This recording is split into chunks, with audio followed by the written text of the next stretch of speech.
Hola a todos, ¿cómo están? Estamos con Eni Franco para terminar la serie de derechos sexuales y reproductivos de las personas con discapacidad. Hola Eni, gracias. Hola Juancho, ¿cómo estás? Bueno, muchas gracias a ti por invitarme. Bueno, ¿quién soy? Soy Enid Franco Arango, soy psicóloga de profesión, tengo una maestría en salud sexual y reproductiva y una especialización en sexualidad para personas con diversidad funcional.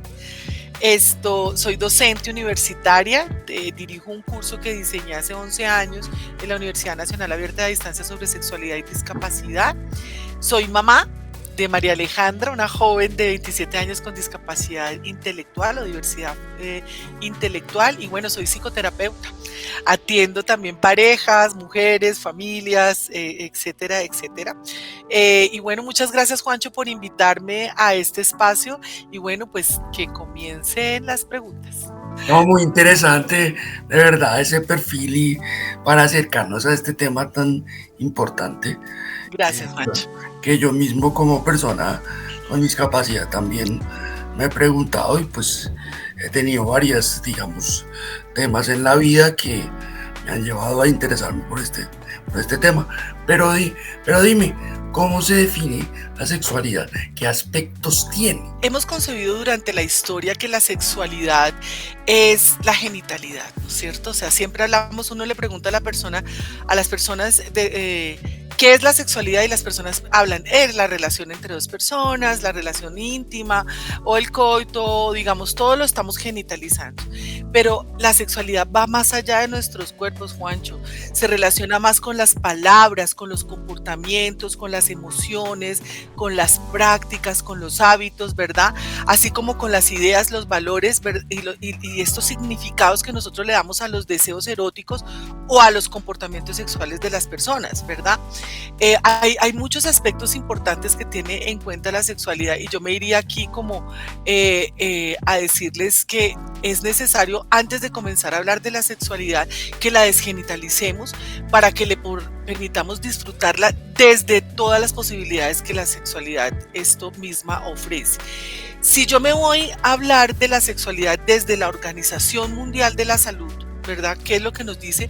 Nos dice que la sexualidad tiene en cuenta muchísimos aspectos, obviamente, que son los aspectos biológicos, o que es el resultado, digamos, de los aspectos biológicos, psicológicos, culturales, éticos, religiosos o espirituales, ¿verdad? Y entonces nos damos cuenta que ok, la sexualidad entonces en las personas con discapacidad no está determinada por la discapacidad misma, ¿no? Porque estamos hablando de que está conformada por muchas cosas, ¿no? Entonces aquí es donde entramos nosotros a pensar y a decir, bueno, y entonces ¿cómo se experimenta? Algo dijiste tú al principio en la pregunta, ¿no? O cómo se expresa. Y yo te digo, mira, la sexualidad se expresa en muchos aspectos, en pensamientos, en fantasías, en deseos, en creencias, en actitudes. A mí me encanta cuando digo la palabra actitud, porque es que la actitud determina la forma en la que yo veo la sexualidad del otro.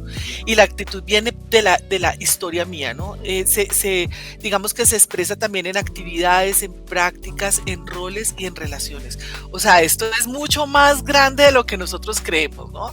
Porque cuando nosotros entendemos que la sexualidad o la definición misma de la sexualidad es más amplia de lo que nosotros hemos aprendido durante nuestras vidas, entonces vamos a darnos cuenta que la sexualidad constituye un campo muy importante de posibilidades para aportar a la realización de las personas, obviamente, y ahí es donde entran los derechos fundamentales y la calidad de vida de las personas.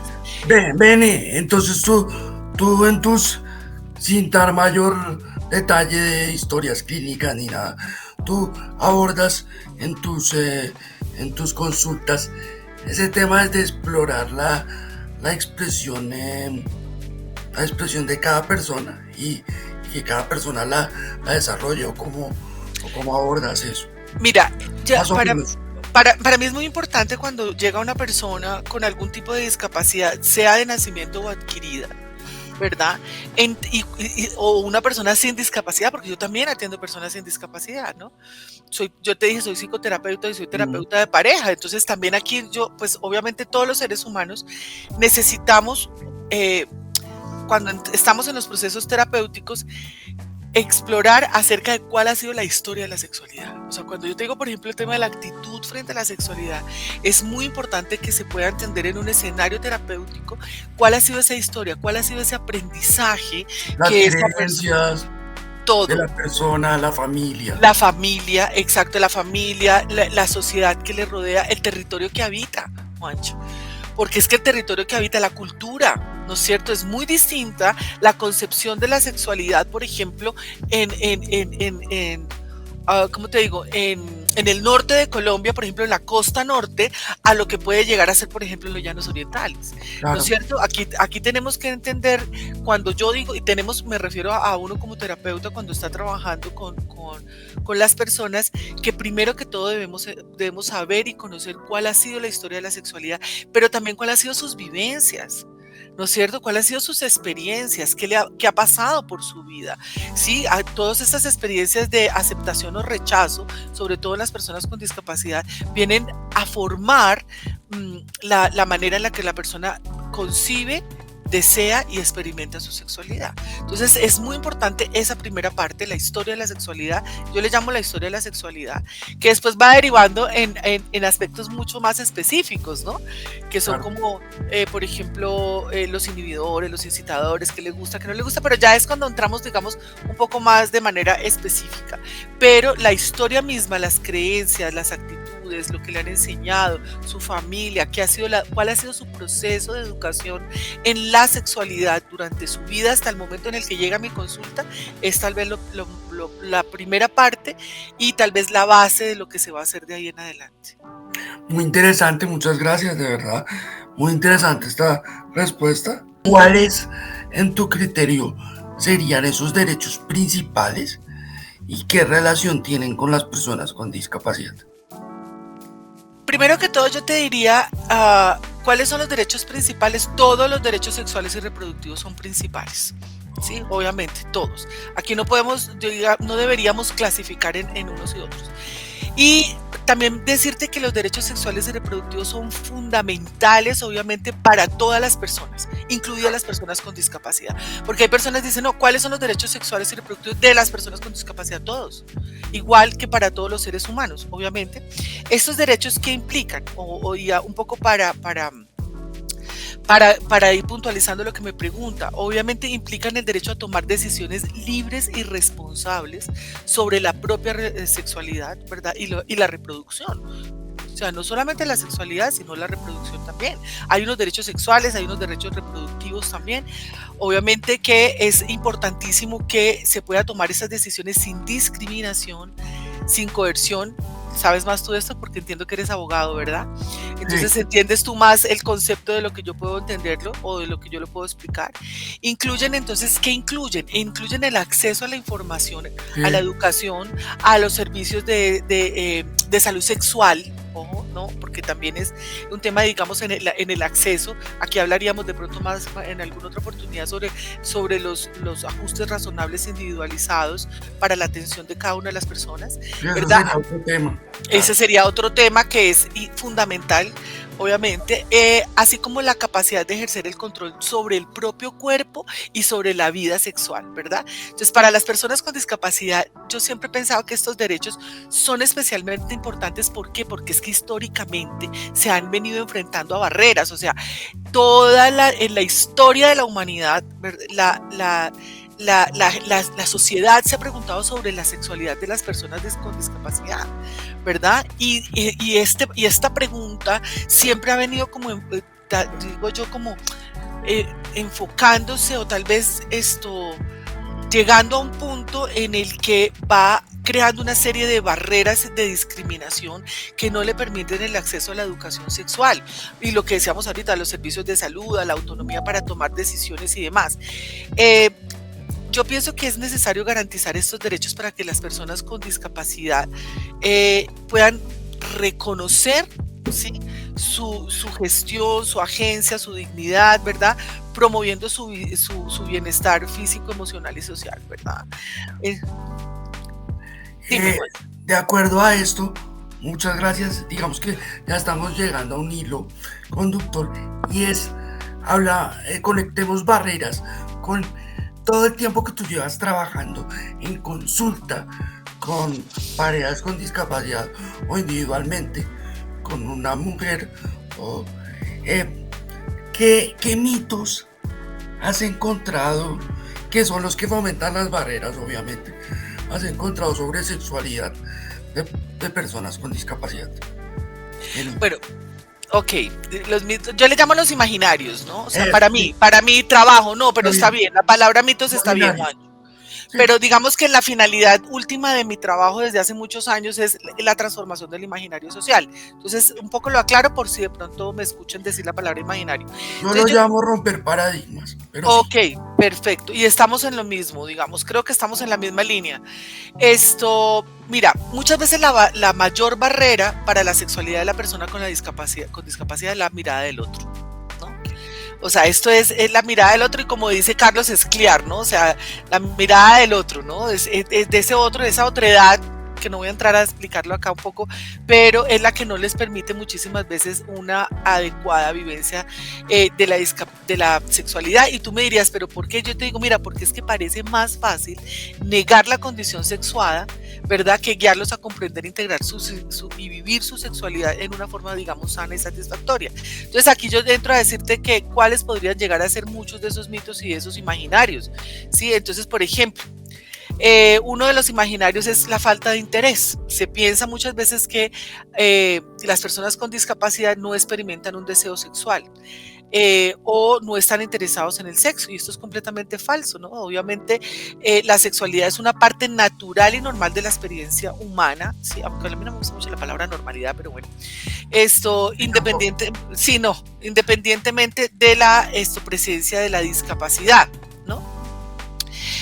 La otra, digamos, bueno, aquí hay una cosa que yo te voy a decir cuando digo independientemente de la presencia de una discapacidad, y es algo que debía haber hecho al principio de esta entrevista, Juancho, y es que hay que tener en cuenta que cuando hablamos de discapacidad no nos casemos con una discapacidad. Yo he visto muchos de los comentarios en las redes, digamos, cuando hablan del tema de la sexualidad, están enfocados única y exclusivamente en la discapacidad intelectual, por ejemplo, ¿no es cierto? Es verdad. Entonces, no. ¿Y qué pasa con las otras discapacidades? O sea, todas las discapacidades tienen una manera, todos los seres humanos tenemos una manera distinta de vivir la discapacidad, la sexualidad. Y todos los seres humanos con discapacidad tienen una discapacidad distinta. Entonces, hablamos que las personas con discapacidad visual, ¿verdad? Tienen una manera distinta de vivir la sexualidad, ¿verdad? Y eso no los incapacita, obviamente, como las personas con discapacidad auditiva o las personas con El discapacidad tema del física. tacto, el tema del tacto, Exacto. de sentir, sí, claro. Juancho, incluso yo te digo, una persona que nace con discapacidad visual tiene una manera distinta de integrar la identidad con la otra persona porque no la puede ver. La mayoría de nosotros integramos los modelos a través de la visión. Entonces la persona que no tiene la visión integra los modelos de una manera distinta. Vuelvo y te digo, eso es otro tema, digamos, larguísimo, pero es muy importante tenerlo en cuenta. Nosotros no podemos hablar de personas o digamos, de los mismos mitos en todas las discapacidades, por eso, o de los mismos imaginarios. La otra, por ejemplo, se habla de una incapacidad para tener relaciones, ¿verdad? Sexuales. Entonces existe una creencia errónea de que las personas con discapacidad no pueden participar en relaciones sexuales o que son incapaces, digamos, de tener una vida sexual plena, ¿verdad? Y esto no es verdad, porque las personas con discapacidad pueden y tienen relaciones sexuales satisfactorias, aunque puedan requerir muchas veces de adaptaciones o de apoyos adicionales, ¿sí? Entonces aquí volvemos a lo mismo, ¿no? No podemos juzgar, digamos, toda una población, ¿verdad? Por una sola idea que nosotros. Yo te veo que te estás ahí riendo porque te estás diciendo, esto es lo que yo he estado diciendo, ¿sí o no? No, lo que pasa es que ya tenemos tema para un podcast, pero luego lo hablamos. Ay, qué belleza, Juancho, no sea lindo. Estaba pensando en eso. Hágale. Y la verdad es que estás diciendo las cosas en un lenguaje sencillo, porque muchas veces es como un tabú. Sí. Hablemos ahora de la paternidad y maternidad. Que primero, ¿tú qué opinas del derecho a ser padres y madres de las personas con discapacidad? ¿Cómo se puede lograr? Y pues ahí hay una pregunta también, que sería la segunda. ¿Qué opinas de la esterilización? Te voy a responder, la primera pregunta es como que las personas con discapacidad pueden o no pueden ser padres, ¿no es cierto? O madres. Y yo te voy a decir una cosa, mira, absolutamente. Sí, absolutamente sí. Las personas con discapacidad pueden ejercer su paternidad. De hecho, es uno de los derechos, obviamente, sexuales y reproductivos, ¿no es cierto? El derecho a ser padre o madre, acabamos de decir al principio, que pueden ser ejercer todos los derechos, perdón, todos los derechos. Aquí hay una cosa, obviamente, es que la capacidad para ser padre o madre no está determinada, Juancho, por la presencia de una discapacidad. Exactamente. Sí, sino por la capacidad de proporcionar cuidado y apoyo, digamos, a los hijos de una manera adecuada. Mírame tantas cosas que estamos viendo hoy en día de personas que supuestamente no tienen ninguna discapacidad y atentan, No obviamente. tienen la capacidad, no saben ser padres. No saben ser padres, entonces Eso no es... tienen el título nomás. Exactamente, no es la capacidad, digamos, o la discapacidad lo que te lo permite. Entonces es importante reconocer que las personas con discapacidad pueden necesitar apoyos adicionales o adaptaciones, lo hemos hablado, ¿no? Para desempeñar su rol como padre o madre de manera efectiva. Entonces, ¿esto qué puede implicar? Esto puede implicar, obviamente, acceso a servicios de apoyo, a tecnología de asistencia, modificaciones del entorno, ¿verdad? Capacitación, ¿por qué no?, en habilidades parentales, entre otros recursos que podamos poner a disposición de esa persona que quiere ser padre o madre, ¿no? Capacitación, Entonces, eso quién lo da. O sea, bueno, ¿dónde pueden acudir? No, pregunto porque no, es que ojalá pudiese haber ese tipo de capacitaciones para personas que no tienen discapacidad y nos evitaríamos tantos, digamos, sí, es verdad, Juancho, nos evitaríamos. la línea de acción sería. Por favor, y no solamente para los que tienen discapacidad, o sea, y yo voy a hacer un comentario muy desde lo personal que lo he visto y bueno, puede sonar un poco fuerte, pero es cierto, es tanto que exigen a las personas con discapacidad que tienen que saber entrenar y estar educadas para ser padres, ¿verdad? Pero a las personas que no tienen discapacidad no se les exige y entonces encontramos padres que matan a hijos o que abusan sexualmente, ¿verdad? A sus hijos y a sus hijas o que no saben criarlos o que los abandonan o que los maltratan constantemente. Entonces yo digo, ¿por qué van a exigirle entonces una preparación a una persona con discapacidad cuando vemos que a las personas que no la tienen? Eso es discriminar. Claro. Pero eso es un comentario que yo digo entre paréntesis propio tal vez de la molestia que me produce la discriminación, ¿verdad? Frente a las personas con discapacidad y su derecho a ejercer la paternidad, ¿no? O sea, es como un poco eso. Pero yo para decirte eso, irte cerrando esa parte, te diría que digamos que ser padre o madre o ejercer la paternidad es una experiencia que es multifacética. Sí, obviamente, y que va más allá de las limitaciones físicas, sensoriales, intelectuales, ¿verdad? Lo que realmente importa aquí es el amor, el cuidado, el compromiso que una persona puede ofrecer a sus hijos independiente de la condición de discapacidad que tenga, ¿no? Entonces a mí esta sería como mi respuesta frente a eso y continuaría con la que me dices que es la que me explota la cabeza. Esterilización, la segunda. Todos los días de la vida, obviamente, me explota y ¿por qué tenemos que esterilizar a las personas con discapacidad? Un poco era lo que decía ahorita del tema del ejercer la paternidad. Mira, es un tema complejo y es un tema muy complicado que viene, yo he estado como en muchas discusiones que obviamente entran y rayan con la parte ética, con la parte legal y con la parte de derechos humanos. Exactamente. La dignidad de la mujer. Exactamente. Y de los hombres, porque a los hombres también se les ha esterilizado, a los hombres con discapacidad también se les ha esterilizado. Entonces, en muchos casos la esterilización forzada o digamos sin consentimiento de la persona con discapacidad ha sido utilizada tal vez como una medida de control. Yo pienso que aquí entramos a hablar de otras cosas, ¿no? Este control social que se quiere tener porque se limita la capacidad para ejercer un derecho tal vez a la reproducción de manera autónoma.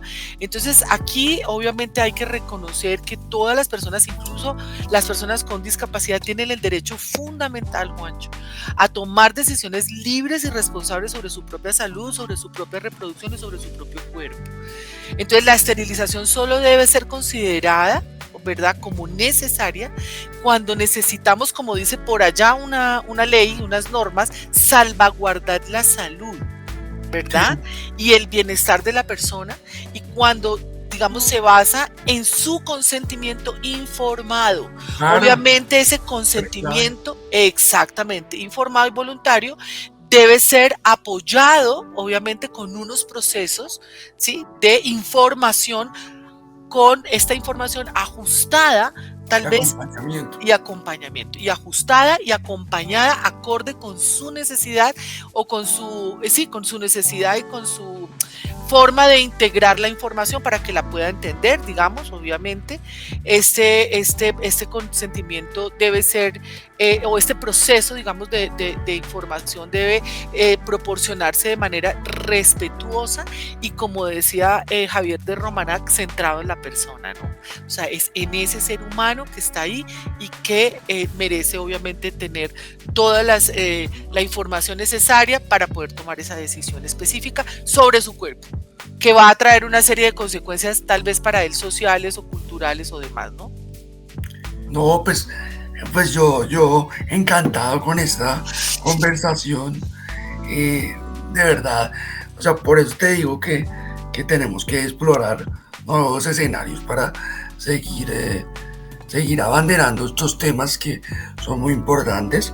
Pero pues ya para un mensaje final, a las personas con discapacidad que quieren vivir libremente su sexualidad, ¿qué les dirías?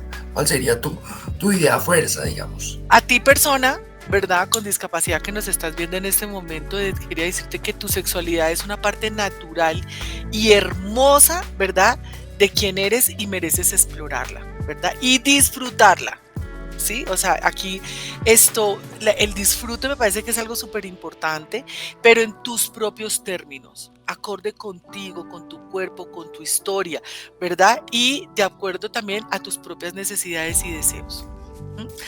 Aquí el deseo, digamos, el deseo nunca está traspasado por la sexualidad, perdón, por la discapacidad, es parte de nuestra sexualidad, entonces hay que vivirlo.